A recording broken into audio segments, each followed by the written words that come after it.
Ce sont ces fondations qui rendent une maison solide. Sans fondation, ce n'est qu'un château de cartes détruit par la première tempête.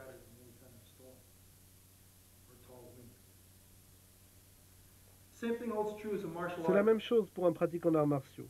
Si l'on veut réussir à battre l'adversaire, on doit avoir des fondations solides, aussi bien en théorie qu'en pratique.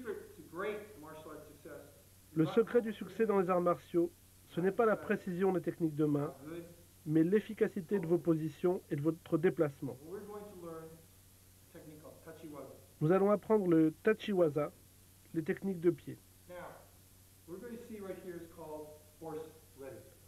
Ce que vous voyez ici s'appelle la position du cavalier. Cette position ne sert qu'à une seule chose, résister à une force latérale. Je peux utiliser tout mon poids, ça ne sert à rien. C'est comme si c'était un mur. Je peux même lui grimper dessus, rien.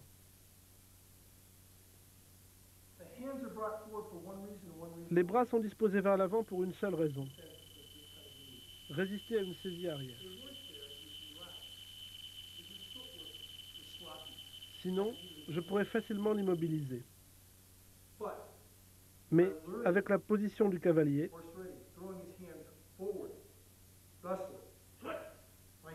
il me brise les mains. Je ne peux pas le faire bouger.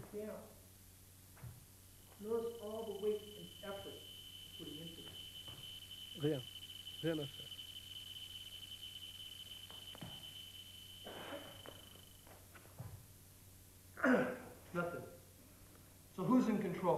Qui contrôle la situation? C'est lui, bien sûr. Tout ce qu'il a à faire pour se dégager d'une saisie, c'est de donner un coup de coude vers l'arrière.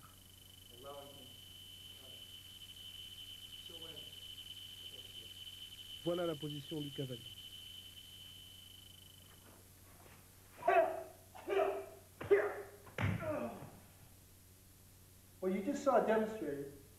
Cette démonstration, c'est la position du cheval. Comme dans la position du cavalier, les pieds sont parallèles, les genoux vers l'extérieur.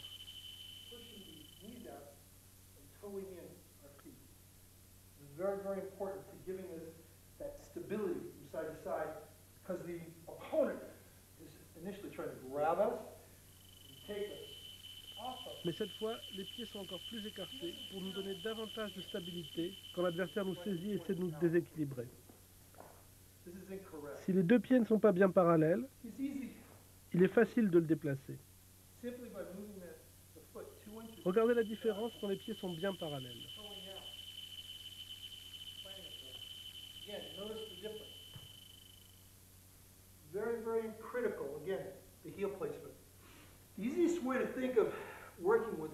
Un bon truc pour bien s'en rappeler,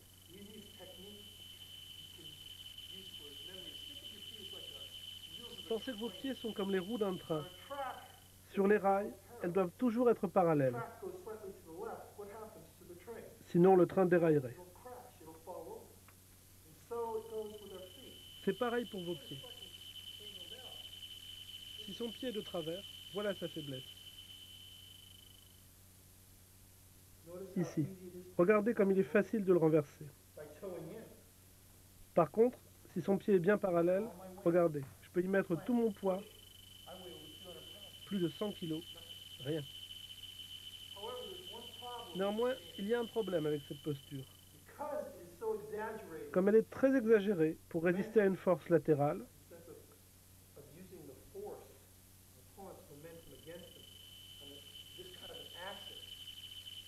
elle est très vulnérable à une poussée de face. C'est pourquoi on ne l'utilise pas comme une position de combat, mais comme une posture intermédiaire,